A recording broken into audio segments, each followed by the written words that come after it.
Hello everyone, আমার নতুন একটা ভিডিওতে তোমরা সবাইকে স্বাগত। তো ভিডিওটা ছিল পয়লা বৈশাখের দিন। তো আমি এডিট করতে পারছি না, তার লাগে আমি ছাড়তেও পারছি না। তো সকাল সকাল স্নান টান করিয়া আগে আলতা লাগাইলাম, আলতা লাগাইয়া তারপরে আমি গেছি ঠাকুর ঘরে। পয়লা বৈশাখের দিনটা তোমরা কিরকম কাটলো অবশ্যই কমেন্টে জানাইও। আমার তো খুবই ভালো কাটছে। আর আমার ভিডিওটা কিরকম লাগলো কমেন্টে অবশ্যই জানাইও। ভালো লাগলে লাইক কমেন্ট শেয়ার করিও। আর ইউটিউবে যারা দেখতেছো তারা প্লিজ আমার চ্যানেলটারে সাবস্ক্রাইব করে দিও। আর ফেসবুকে যারা দেখতেছো তারা প্লিজ আমার প্রোফাইলটারে ফলো করে দিও। তো স্কিপ না হইয়া ভিডিওটা দেখতে থাকো। তখনে আমি যেমুগে রান্না করে সকালে টিফিন টিফিন খাইলেছি, খাইয়া স্নান টান করিয়া আইছি। তো 3 পিসই মাছ বাছতাছি, মাসি, আমি আর গুবলুর পাপা। তো আমি তো মাছ খাইতামই না, কারণ মাংস আছে, এত কিছু আমি একসঙ্গে খাইতে পারি না। মাছটি দিয়ে বানাইমো মাছ পেঁয়াজি। আর এদিকে দেখো গুবলুরে বসাইয়া রাখছি, বসাইয়া আমি রান্না করতেছি। বাইরে গেলে হে অনেক দুষ্টামি করে, তার লেগে হে অল্প সময় খুব সুন্দরই বয়, কিন্তু একটু পর থেকেও হে দুষ্টামি শুরু করে। কি করতাম খুব, তারপরেও বসাইয়া রাখি। তোমরা লোকের কথা কইতে কইতে দেখো আমার ডাইলও হইয়া গেছে, এদিকে তিতকরালা আলু ভাজা হইয়া গেছে পেঁয়াজ দিয়া, আর এদিকে আমি লাউ দিয়া বড়া বানাইতেছি।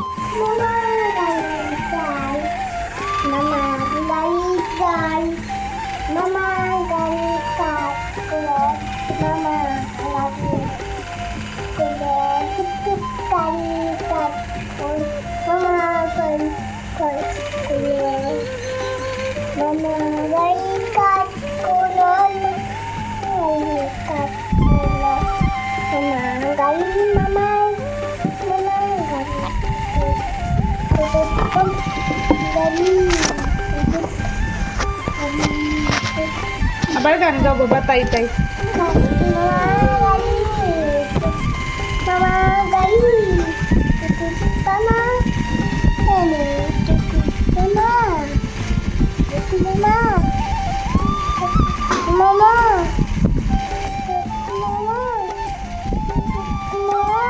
কি মামা, তুমি মামা নেই